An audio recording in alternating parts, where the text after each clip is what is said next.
आज तक आपने सुना होगा कि इब्लीस हमेशा इंसान को इबादत से गुमराह करने की कोशिश करता है, मगर आज की यह कहानी इतनी अजीब है कि इसे सुनकर आप हैरत में पड़ जाएंगे।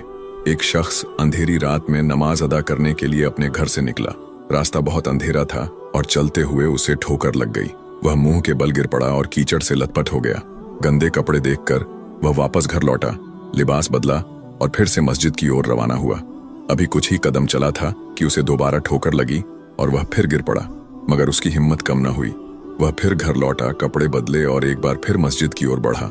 इस बार जब वह घर से बाहर निकला तो दरवाजे पर एक अजनबी खड़ा था, जिसके हाथ में एक चमकता हुआ चिराग था। अजनबी चुपचाप उसके आगे आगे मस्जिद की तरफ चल पड़ा। चिराग की रोशनी में इस बार रास्ता साफ नजर आ रहा था और वह बिना किसी मुश्किल के मस्जिद पहुंच गया। मस्जिद के दरवाजे पर वह अजनबी ठहर गया और नमाजी अंदर चला गया।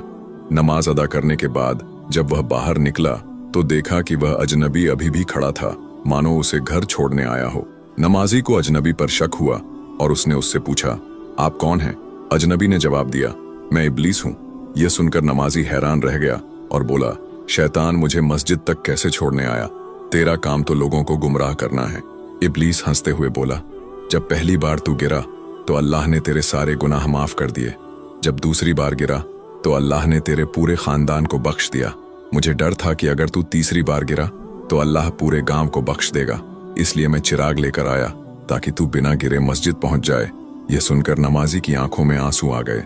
उसने सजदे में गिरकर अल्लाह का शुक्र अदा किया कि उसकी मेहनत और नियत को अल्लाह ने कबूल कर लिया।